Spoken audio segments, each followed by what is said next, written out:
I keep fighting voices in my mind that say I'm not enough.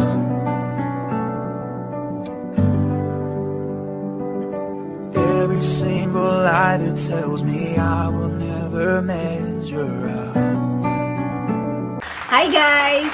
Welcome back to my Merly Biblical Tips channel at sumatin po ang biyaya at pagpapala ng ating Panginoon. Okay guys, ang ibabahagi ko po sa inyo sa video ito ay ang pangalawa po sa mga paraan kung paano po natin mapagtatagumpayan ang anumang mga takot na ating pong nararamdaman sa ating mga buhay. At ang pangalawa pong ito guys ay manalig kay Jesus, na mababasa po natin sa aklat ng Marcos chapter 5 verse 21 hanggang 43. At nais ko po itong basahin sa inyo at ganito po ang sabi: muling tumawid si Jesus sa ibayo, nasa baybay pa siya ng lawa ay pinagkalipumpunan na siya ng maraming tao. Dumating ang isang lalaking nagngangalang Jairo, isang tagapamahala ng sinagoga. Pagkakita kay Jesus, siya'y nagpatira pa sa kanyang paanan at ang samo, agaw buhay po ang anak kong dalagita. Kung maaari, sumama kayo sa akin at ipatong ninyo sa kanya ang inyong kamay, upang siya'y gumaling at mabuhay.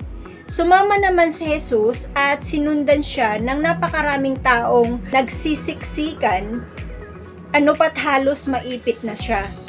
May isang babae roon na 12 taon nang dinudugo at lubhang nahihirapan.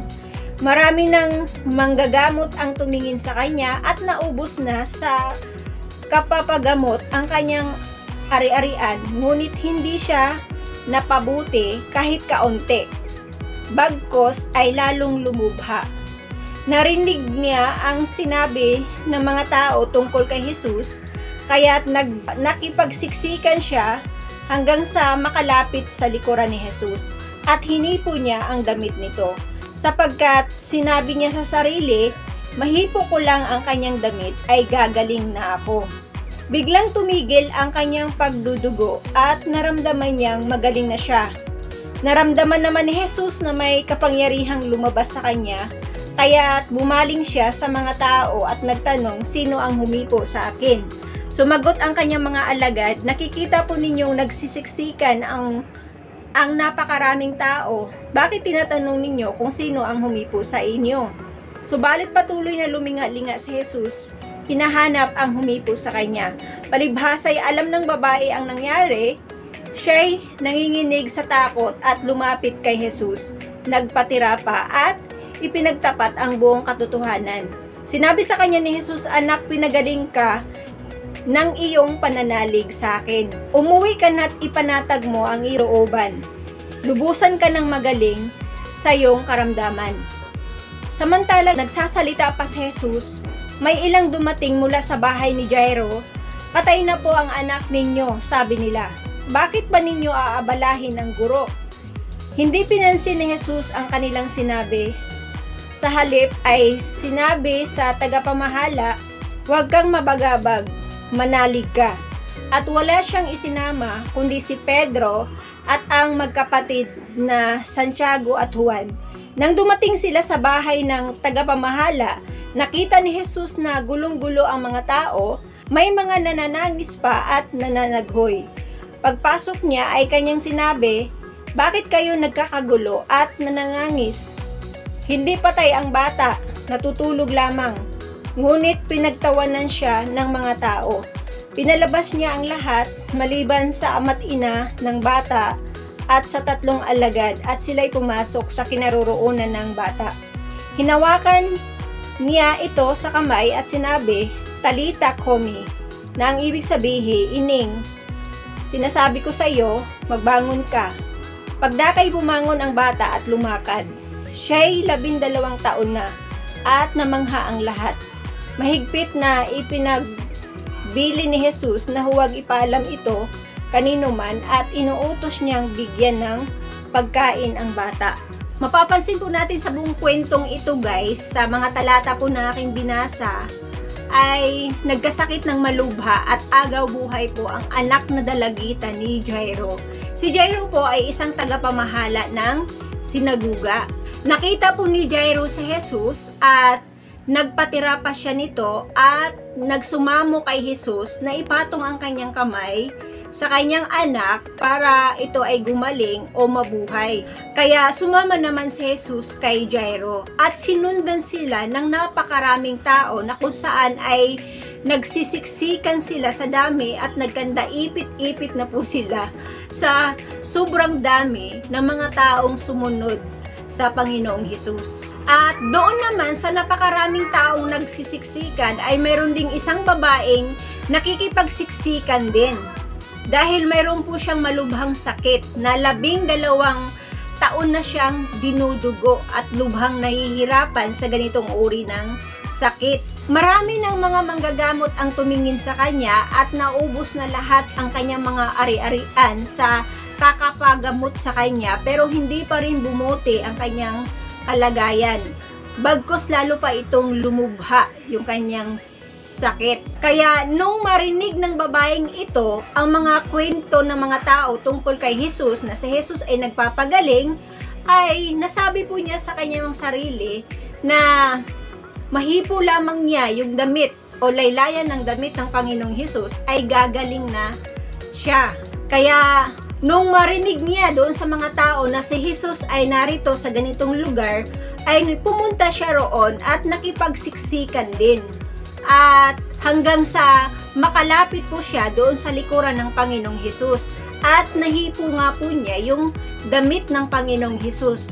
At nung nahipo niya yung damit ng Panginoong Hesus, ay naramdaman po niya sa kanyang sarili na tumigil na yung kanyang pagdudugo. At nakaramdam na po siya na siya ay magaling na. For short guys, ay magaling na nga po ang babaeng ito na may sakit na 12 taon ng dinudugo. At pagkatapos po nun guys, pagdating dito sa Marcos chapter 5, verse 35 hanggang 36, ay may ilang tao naman na galing doon sa bahay ni Jairo na ibinalita na patay na po yung bata. So yung tagapamahala po ang nagbalita kay Jairo na patay na ang anak nito. At hindi pinansin ng Panginoong Hesus ang sinabi ng pamahalang ito. Bagkus sinabi ng Panginoong Hesus na huwag kang mabagabag, manalig ka. Yun ang mga katagang binanggit ng Panginoong Hesus doon sa tagapamahala or nagbalita na patay na yung anak ni Jairo. So meaning, yung salitang manalig ka na sinabi ni Jesus ay manalig ka sa akin. Ganon. Manalig ka sa Diyos or manalig ka sa akin. Yun yung ibig sabihin ng Panginoong Hesus doon sa tagapamahala. Pero bago pa man niya sinabi yun sa tagapamahala na huwag kang mabagabag, manalig ka, ganon din po yung word na yun, yung ginamit po niya doon sa babaeng gumaling din na humipo sa kanya doon sa likuran. Na sinabi niya doon sa babae na pinagaling ka na ng iyong pananalig. 'Di ba? Sabi doon, pinagaling ka na ng iyong pananalig, ipanatag mo na ang iyong kalooban. Yun yung sabi ng Panginoong Hesus. Kasi pananalig po yun guys, yung ginawa ng isang babae na may sakit na 12 taon ng dinudugo. Biro mo, 12 years na mayroon kang ganong sakit na dinudugo. Na-imagine po ba natin kung gaano katagal yun? Kaya nga sabi doon, lubha siyang nahihirapan sa ganung uri ng sakit. Pero makita po natin doon yung pananalig ng babaeng ito. Mula nung narinig po niya ang balita tungkol kay Jesus mula doon sa mga tao, ay naisip po niya sa kanyang sarili na mahipo ko lang damit ni Jesus ay gagaling na ako. Isang uri po yun ng pananalig. Yung idideklara mo sa iyong sarili na mahipo ko lang ang damit ng Panginoong Hesus or laylayan ng damit ng Panginoong Hesus ay gagaling na ako. Isang uri po yun na pananalig. Hindi ka pa gumagaling, hindi mo pa nalapitan si Jesus, hindi mo pa nahipo si Jesus or nahipo ang damit ng Panginoong Hesus, ay dinideklara mo na, sinasabi mo na magaling ka na. Yun po yung pananalig. So, ayan na nga po guys. Yun yung sinabi ng Panginoong Hesus doon sa babaeng gumaling na humipo sa damit niya. At pagdating na po doon sa bahay ni Jairo, talagang nagkakagulo na ang mga tao doon. May mga nananangis, umiiyak, naghihinagpis dahil nga po patay na ang bata. At pumasok na po ang Panginoong Hesus, pinalabas po yung mga tao roon sa kinaroroonan ng bata at ang naiwan na lang doon ay yung ama, ina at yung 3 alagad ng Panginoong Hesus. At makita po natin dito guys, yung ginawa ng Panginoong Hesus. Sabi niya doon sa bata, Talita Komi, na ang ibig sabihin ay, Ining, sinasabi ko sa iyo, magbangon ka. Pagdakay, bumangon ang bata at lumakad. So, nung bumangon na ang bata, tumayo na ang bata at lumakad na ang bata, namangha ang lahat ng mga tao doon na nakakakita sa mga pangyayari na buhay yung bata. Diba? So, ano po ang ibig sabihin ng mga talatang ito guys na binasa ko dito sa Marcos chapter 5 verse 21 hanggang 43. Ibig sabihin po dito guys, kayo ba ay nakakaranas mismo sa inyong mga buhay, sa inyong pamilya na mayroong nagkasakit ng lubha, mayroong nag-aagaw buhay, mayroong may sakit na hindi gumagaling-galing, nauubos na ang inyong mga ari-arian, nauubos na ang inyong pera, napuntahan nyo na ang lahat ng mga manggagamot pero hindi pa rin gumagaling-galing yung inyong mga sakit, or ano pang mga sitwasyon na nararanasan mo ngayon sa iyong buhay na mas malubha pa kaysa taong patay na, di ba? Meron po ba kayong mga sitwasyon ngayon, mga problema ngayon, mga bagay na talagang kinatatakutan nyo sa inyong buhay na masasabi mong malubha or grabe yung inyo pong mga nararanasan ngayon? So, ipinapakita lamang po dito guys sa mga talatang ito na ito nga ay wala ng pag-asa na gagaling gumaling pa, nabuhay pa, 'di ba? Yung anak ni Jairo, yung 12 taon ng dinudugo, gumaling pa, 'di ba? So kung kayo po ay may sakit ng ilang taon na, gaano na katagal ang sakit na mayroon ka or sakit na mayroon sa pamilya nyo? So kung 5 taon lang 'yan, 2 taon pa lang 'yan, aba lalong mayroon kang pag-asa na gagaling pa yan. Ito nga, 12 taon na may sakit na ganun, di ba? Ay gumaling pa. So, yun yung ipinapakita dito guys sa mga talata na kung ano man yung mga malubhang kinakatatakutan mo ngayon sa iyong buhay, higit pa na malubha kaysa mayroong may sakit or nag-agaw buhay na, ay kayang-kaya pa po yan na pagalingin ng Panginoong Hesus. Ang dapat lamang po nating gawin guys ay manalig kay Hesus.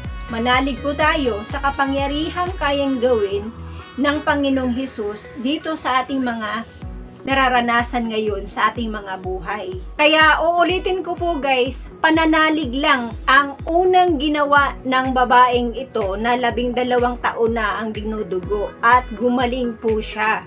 Sabi ko nga po sa inyo kanina guys, isang uri po ng pananalig yung idideklara mo sa iyong sarili na mahipok po lamang ang damit ng Panginoong Hesus ay gagaling na ako.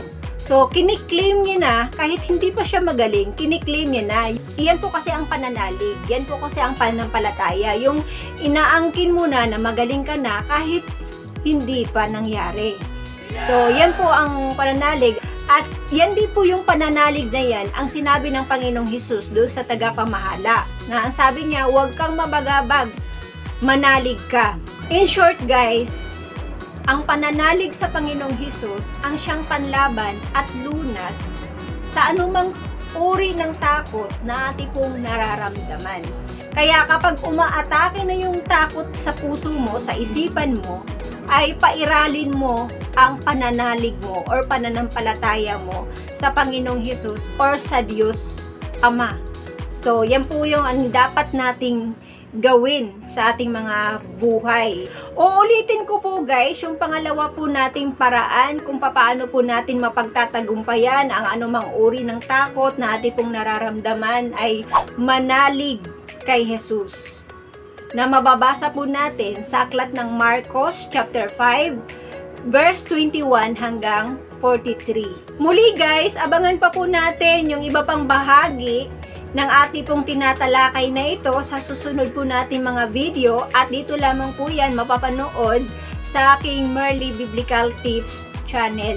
Muli po guys, ako po si Merly Adsuara na palaging nagpapaalala sa inyo na ugaliin po natin gumamit ng alcohol kapag tayo po ay galing sa labas, at gumamit ng face mask, face shield kapag tayo po ay lalabas ng ating mga tahanan, at sundin po natin ang social distancing kapag tayo po ay nasa pamilihan at pilahan para po sa ating kaligtasan. So maraming salamat po ulit sa inyo guys. Stay healthy and safety. Pagpalain po tayong lahat ng ating Panginoon. Kita-kita po tayo sa mga susunod na araw. Bye-bye po sa ating lahat.